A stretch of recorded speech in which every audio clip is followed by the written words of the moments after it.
asalaamu calaykum waxaan ahay nafisa abtidoon waxaan jecelahay maanta shirkadda magaceedu iga dambeeyo ee la yidhaahdo ombasif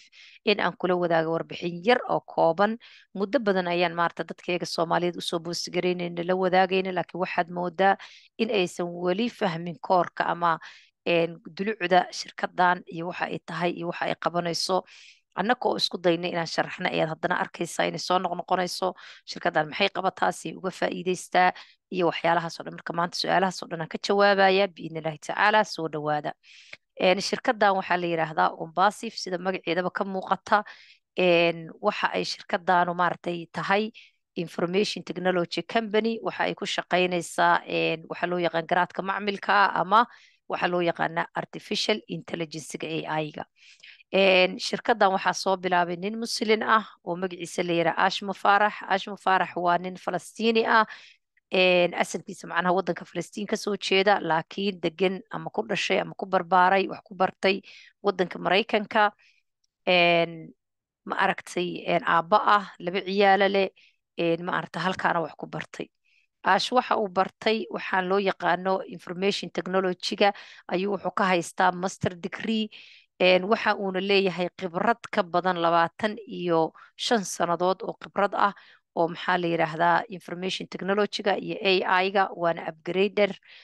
maxaa la yidhahdaa waxaan garaadka macamilka loo yaqaan ama artificial intelligence-ga. khibrado kala duwan oo badan ayuu dabcan leeyahay. sidoo kale wuxuu khibrad u leeyahay waxyaalahan loo yaqaano marketingka ama suuqgeynta ayuu khibrad ayadana 20 sano ka badan u leeyahay uu ku shaqeeyaa kuna shaqayn jira weligiisba. ash waxa uu soo bilaabay shirkaddan ama uu fikirkeeda keenay 2018 bishii July 1. fikirka uu keenay ash shirkadaas ama u soo hindisay maadaama uu xirfad dheeriya u leeyahay waxyaalahan suuqgeynta maxaa le teknolojiyadda casriga ee maanta adduunkana uu arkay meesha u socoto. wuxuu jeclaystay maadaama adduunka maantay boqolkiiba 95 ay iska yihiin dad maaragtay iska buufartiya 3 ka mid a ay percentagekaasna ay adduunka maamulaan ama ay dhaqaalihiisa haystaan inuu isku dayo inuu aasaaso ama keeno wax ma aragtay bini aadanka dhan oo ay ka wada faa'iidaysan karaan oo aad iyo aad u jaban weliba. arash markuu shirkadaas keenay oo xilligaa bilaabay waxaa maaragtay ku dhaliyey ama uu maaragtay noo sheegay inay ku dhalisay fikraddaas in uu arkay adduunkii maantay sida uu teknolojiyaddan uga faa'iidaysanayo wadamadii baahida ahaa ama bofertiga wadamada loo yaqaana ama dhaqaalaha haysan sida ay maaragta maanta u faa'iido la yihiin. dadkii masaakiinta ahaa sida ay u xamaalayaan u rafaadayaan iyo maantay online-ka iyo dhaqaalaha laga samayn karo oo possible-ka ah. ash markii ugu horreysay uu shirkaddan soo bandhigayey waxa uu go'aansaday inuu iska keeno maaragtay shirkad waxaan multimarketingka loo yaqaano maaragtay markaasna bini aadanka dhan ay ka faa'iidaystaan uu dadkan usoo bandhigo. fikraddii markuu dadka usoo bandhigay fikraddiisii cajiibka uu keenay dad badan baa la qaatay. dad badan baana maaragtay fikraddii la hirgeliyey. kadibna fikraddii waxay isku beddeshay in laga dhigo company weyn oo ma aragtay automationka ama waxaan ma aragtay sida automatiga wax loo qabanayo in laga dhigo in bardhagtiyaal waaweyn la abuuro. 1 iyo 2 bardhagtiba markii fikirkoodu iska ahaa laakiin inuu fikirkii ballaartay maanta ilaa 52 bardhagti oo digitaalana ay ma aragtay ay soo diyaariyeen kuwo fisikaalana ay jiraan iyo serviceyo aad iyo aad u cajaa'ib ah. laakiin markii hore fikirku wuu yaraa laakiin kadib fikirkiibaa ballaartay. wuxuu aash u soo bandhigay dad badan inay shirkaddii ka noqdaan xibin ama waxa aas-aasaha loo yaqaano. dad badan oo ah ilaa gaaraya 1.4 milyan ama 1.4 milyan oo qof ayaa ma aragtay xibin shirkaddii ka noqday ama ma aragtay dhaqaalo yaroo aad u kooban markaas kaga mid noqday. dadkaas ayaana aniga ka mid noqday iyo dad badan oo Soomaali ah oo ilaa iyo 2,000 ama 1,500 meelaha gaaraya oo Soomaaliya ayaa dadkaa ka mid noqday. wadamada dadkaasi ay ka soo galeen ayaa gaaraya 220 wadan ayay dadkaas ka kala yimaadeen 1.4-ka ah. kadib shirkaddii wax badan baa la dhisay wax badan baa lasoo maaragtay waday almost 5 sannadood ayaa maaragtay shirkaddii soo socotay. 5taas sannadoodna xididada ayaa loo adkeynayay. markii lasoo gaaray 4 sannadood ay shirkaddu soo maraysay oo la ahayd taariikhda 20kii November 2022 ayay shirkaddu maaragtay publication waxa loo yaqaano ama inay suuqa timaado ay bilowday productyaal badan oo firiyana ay soo fasaxday halkaasna waxay ka qayb gashay in ay maaragtay sponsorto cayaarihii adduunka qolada sponsorta oo loo yaqaano bein sportiga inay maaragtay wada shaqayn la samayso ama waxa loo yaqaano partnershipka halkaasna lagu soo bandhigo productyaasheedii iyo waxtarkeedii ay halkaasna maaragtay kasoo bilowdo safarkii ugu horreeyay ee banaanka wax keento kadib xiliyo kala duwan bay soo ballaqday productigeeda laakiin haddaan maaragtay productyaasheeda aan u noqono shirkaddan productyaasha ay keenta waxaa ka mid ah emailkii baa ka mid ah oo ma aragtay maanta emailada casriga ah ee adduunka kusoo biiray ah oo ma aragtay emailada maanta aan naqaanaa waa inaan wax qorno waa inaan wax saxsaxnaa waa inaan maanta oo dhan maaragtay aan wax qorqorno laakiin tan video email baa taabanaysaa inaad cusub diraysid kadibna video baa iska duubaysaa videogii ayaana dadka u diraysaa biidni illaahi tacaala sidoo kale wuxuu leeyahay speech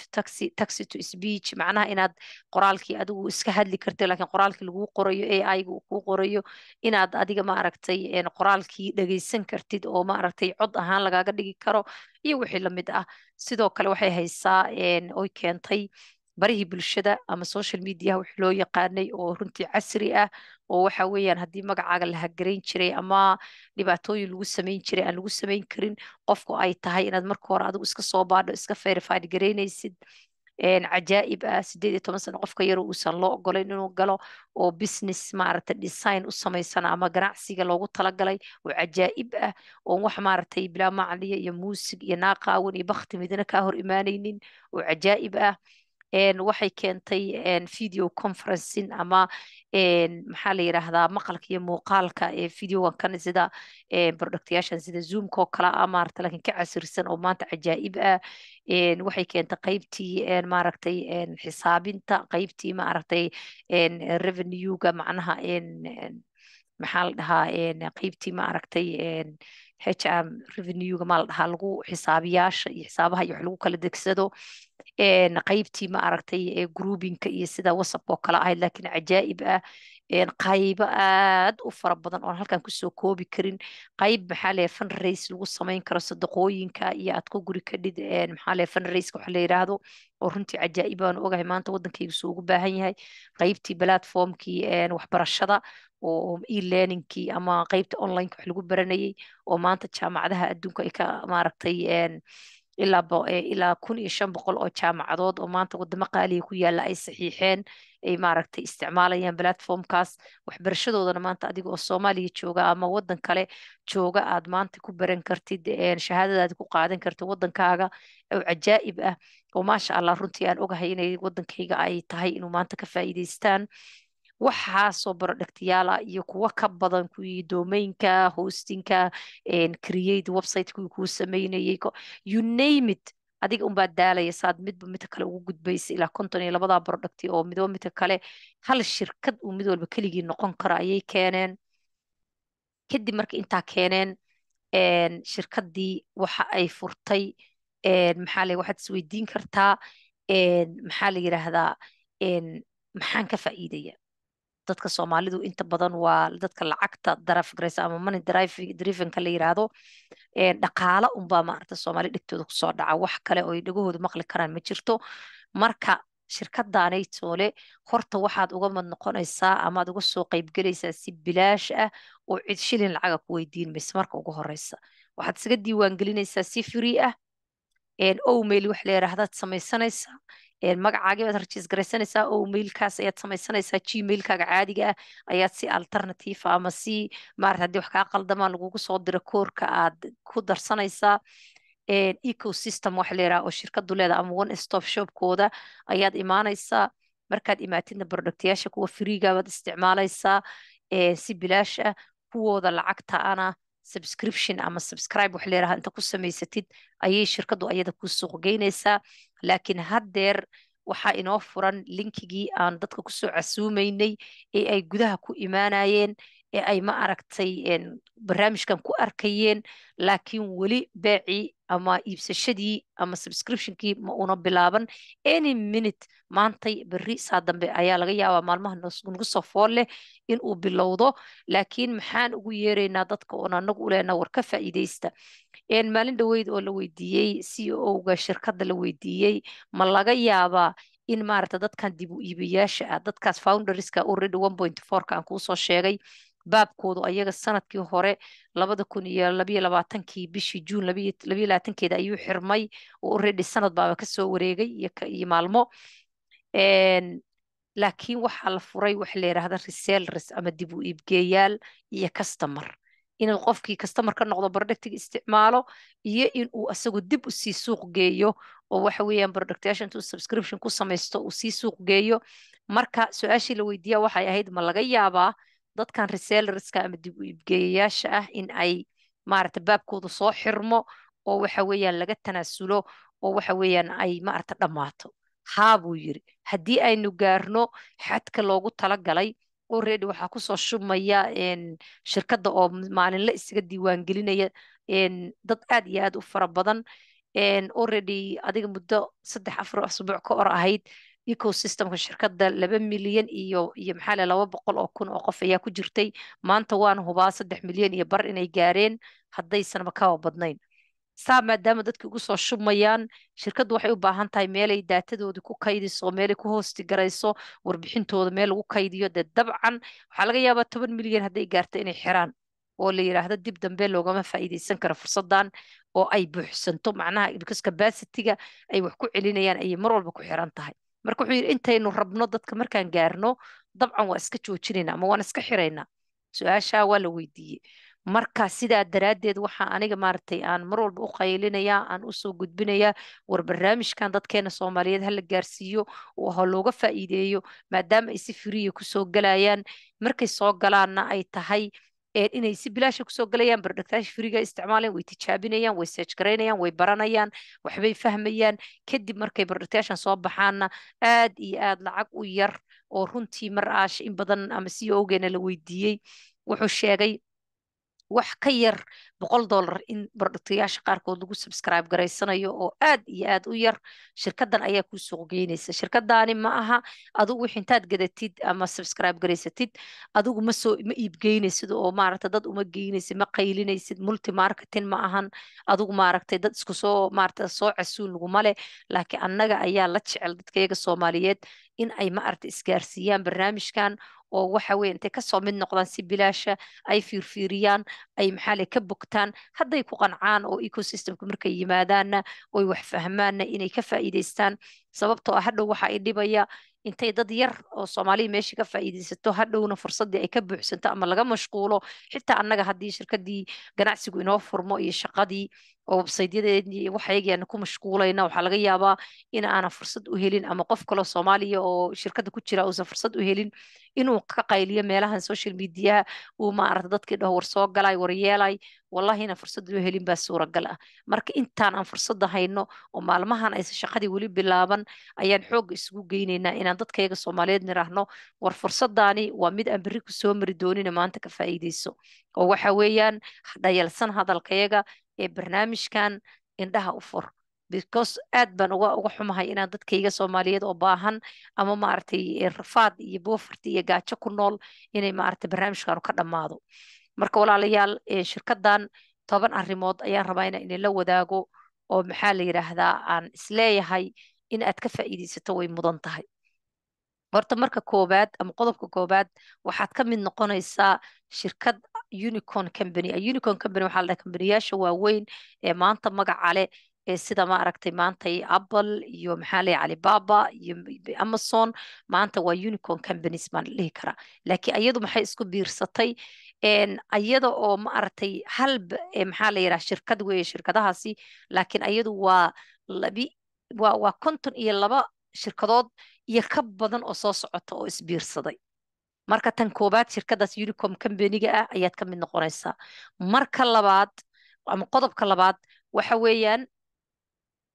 ood qodobka labaad ma aragta aad uga mid noqonaysaa waxa la yidhaha residual income ama dhaqaalo joogto ah ayaa ilaahay subxaana watacaala hadduu ogolaado shirkaddan ka heli doontaa oo ayaga ayaa kuu shaqaynaya adigoo shaqadaadii iyo howlahaagii iyo faamilkaagii ku mashquulsan oo ilmahaaga iska haysta ama ganacsigaagii kale iska haysta ayaad waxaad ka helaysaa residual income waxa la yidhaha ama dhaqaalaha dhinaca kaa soo gelaya adiga oon juhdi ku bixinin oo waxa weeyaan intaad subscription product yar ku samaysato ayaad iska ilaaweysaa walletkaaga oo dhaqaalahaaga kugu soo dhacaya unbaanaad arkaysaa oo waxa weeyaan adiga waqti badan ma gelinaysid qodobka saddexaad waxa weeyaan boqolkiiba boqol waa hands free waxaa la dhahaa hands free macnaha inaad adiga waxba qabanaynin ee lagu shaqaynayo oo shirkaddan si automation wax la yidhaahda ay ku shaqaynayso qodobka saddexaad baa wuxuu yahay ama afraad aan dhehe waxaa loo yaqaana targeted traffic inay kuugu dirayso productiga aad subscribe garaysatay ayay waxay kuu gelinayaan wax la yidhaha targeted traffic ama trafficga waxa weeyaan in iyaga customerka kuu keenaan ay dadkii kuu target gareeyaan mudnaa in la tusiyo productyaashaas ka soo qaad waxaad iibsatay platformka o connecti oo ah platformka videoga maqalka iyo muuqaalka ah oo sida maaragtay zoomkan isticmaalno kale laakiin ka casrisan ka cajaa'ibsan kaas markaad subscription ku samaysatid shirkaddu habarkuuley kasta tusi mayso waxay tusaysaa shirkadaha dowladaha kambaniyaasha organizationada maaragtay meelaha xoogga looga isticmaalo waddankaad dooran kartaa laga isticmaalayo waxaad dhihi kartaa website-kayga america canada halkaa keliya ha laga arko waad dooqanaysaa adiga ayaa dooqanaya shirkadda waxaad siinaysaa permission meelaha ay tahay in aad maaragtay ay shirkaddan ay ku tusiso productigaaga ama website-kaaga qodobka shanaada wuxuu yahay ombasif waxay kuu dhisaysaa businesskaaga way kuu dhisaysaa tiimkaagana way kuu dhisaysaa adiga oo iska jiifa gurigaagii oo howlahaaga iska haysta oo aan wax juhdiya iyo wax xirfada iyo wax waqtiya aan ku bixinin oo iska mashquulsan oo laga yaabo hooyo maskiin ah oo maarata ilmaheed iska korsanaysa inaad tahay ayay iyadu tiim ku samaynaysaa nin maraykana dowlad waxay kuula heshiinaysaa macnaha kambaniyaal dadka individualka oo kale keliga ah waxaa laga yaabaa qof iska jooga wadamo kale oo shirkad dhan oo ganacsi haysata inay maaragta iyadu inta kuula soo heshiiso linkigaagii qofku iska diiwaan geliyo ayagu kuula soo macaamilaan emailadii kuugu diraan wixii kaaga iibiyaan dhaqaalihii kaaga soo qaadaan ayay commission yar markaa kaa qaadanayaan minis ayaga ayaa businesskaagii iyo tiimkaagiiba kuu manage garaynaya kuu follow garaynaya messajada kuugu diraya kuula macaamilaya qodobka lixaad waxa weeyaan in aad ku enjoy garayn kartid ama aad isticmaali kartid free productiga ombasif ama productyaasha bilaashka ah aad inta noloshaada ka dhiman aad ku baashaali kartid oo aynan ahayn waxad leh oo maanta intaad tijaabiso berri lagu leeyahay iibso ma aha productyaasheeda kii alle iyo kii free kusoo baxaba adna freegaas ayaad ku isticmaali doontaa inta aad nooshahay qodobka toddobaad waxa weeyaan one bay of macnaha time macnaha hal mar ayaad lacagtaa yartaa subscriptionka bixinaysaa kadib dhaqaalaha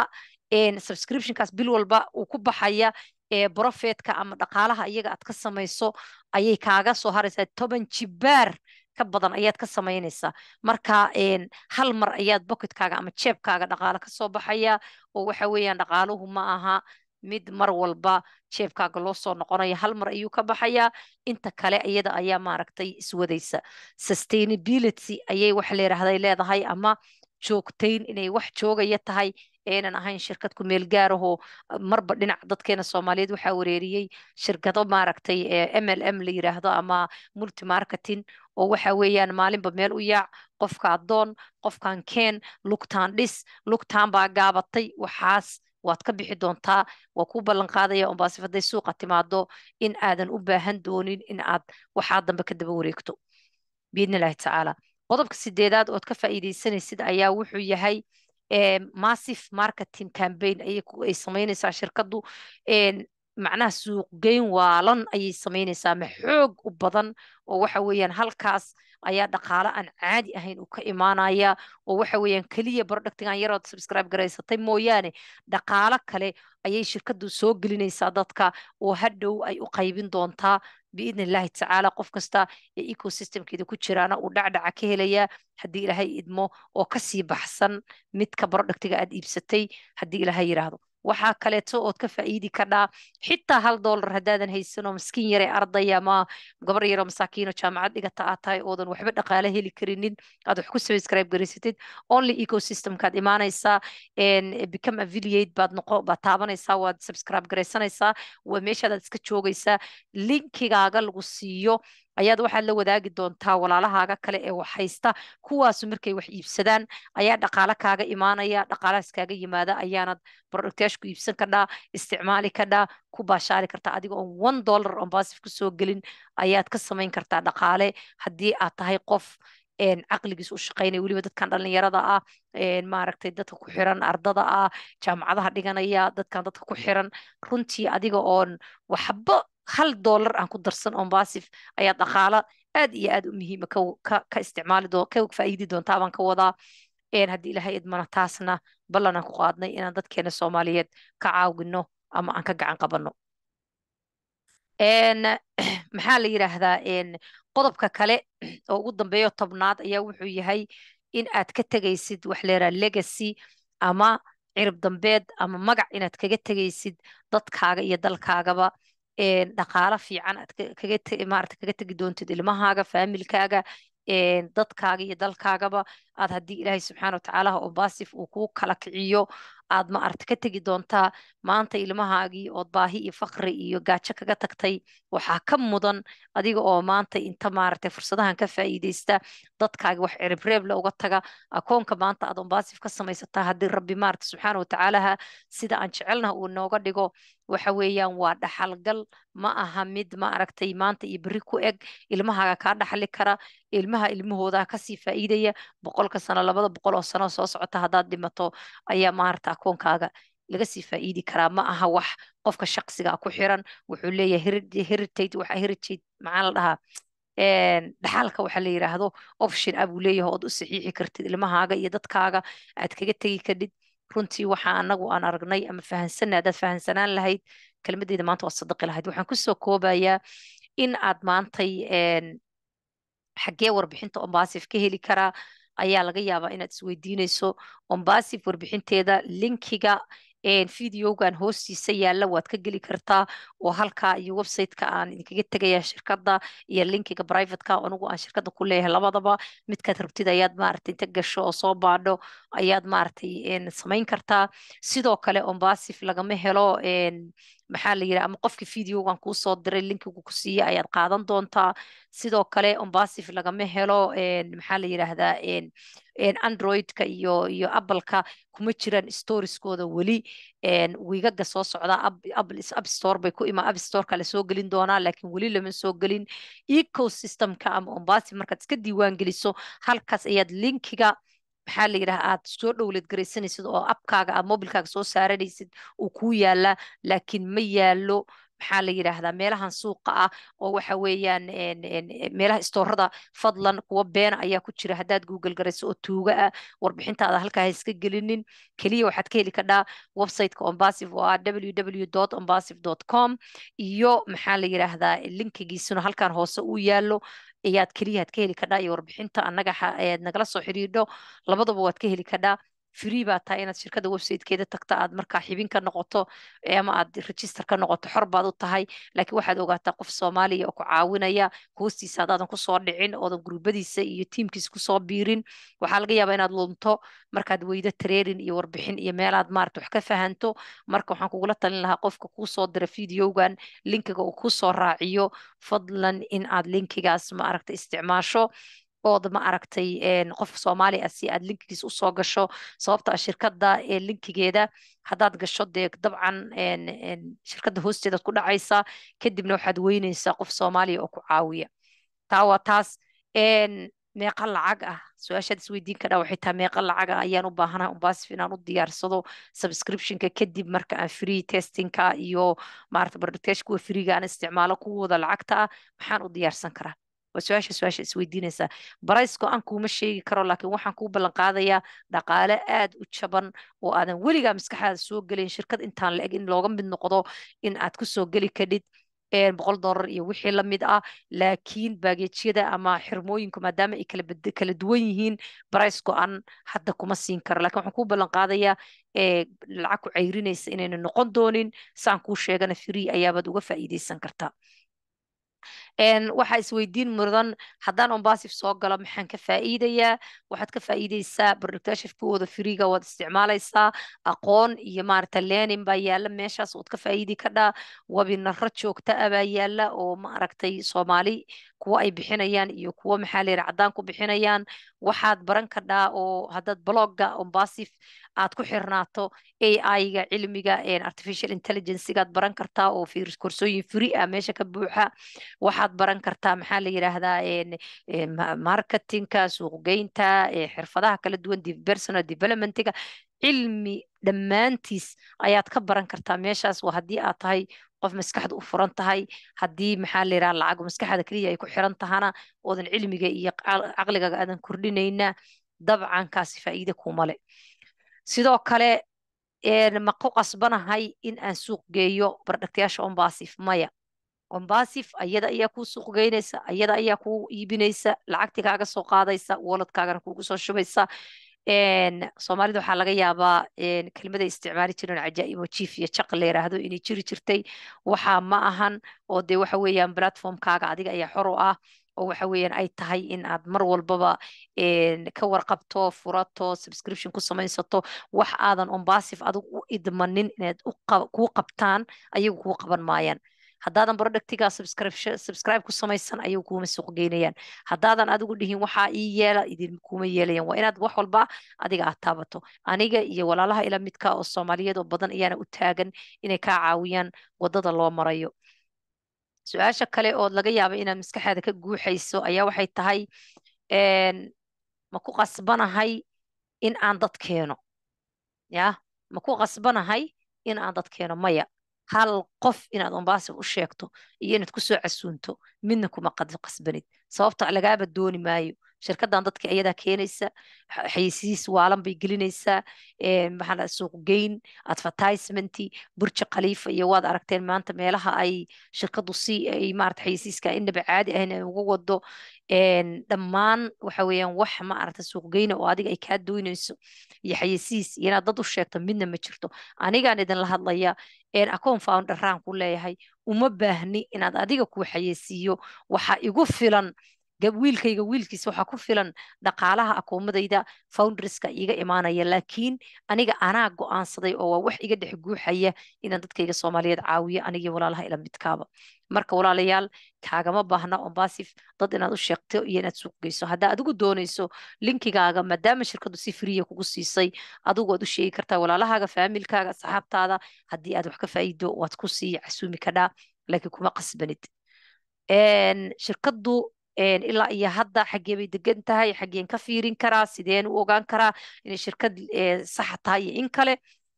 haddaad tagto walaal www.ombasif.com kadibna aad ku dhufato meesha about us ay ku qoran tahay ama annaga warbixinta nagu saabsan, halkaas ayaad waxaad ka arki kartaa shirkaddu meelaha ay ku leedahay xafiisyada. waxaa ka mida Orlando USA, waxaa ka mida Dubai burji khaliifa, waxaa ka mida Abu Dubai iyadana oo isla imaaraadka carabta ah. waxaa ka mid ah Singapore, waxaa ka mid ah Egypt wadanka Masar loo yaqaano, waxaa ka mid ah India oo xarunta ugu weynba ay ku taalee bardhagtayaasha lagu maaragtay lagu abuurayo ama maaragtay teknolojiyadda lagu habaynayo. Hyderabad ilaa iyo 6daas maxaa la yidhaha xafiis ama xarumood ayay ilaa hadda leeyihiin oo dhammaantood milki ah, oo aan ahayn kuwa ay maaragtay iyagu kireysteen aan ahayne dhammaantood iyagu iska leeyihiin. intaas waxaan filayaa warbixinta ombasif inay kaaga filan tahay. sidee iska diiwaangeliyaa ayaa maaragtay qalbigaa kusoo dhacaysa. linkiga xaggan hoose yaala, ama haddii aad baraha bulshada kale iga daawanaysidna xagga sare yaala ayaad ku dhufanaysaa. linkiga markaad ku dhufatid form yar baa kuu soo baxaya. formkaas wuxuu ku weydiinayaa magacaaga, magaca koowaad baad gelinaysaa, kadib magaca aabbaha awowgaa baad gelinaysaa. haddii aad magac dhexe leedahay gudaha ayaad hadhow ka bedeli doonta ood iskaga tegaysaa ama xarafka magaca koowaad iyo magaca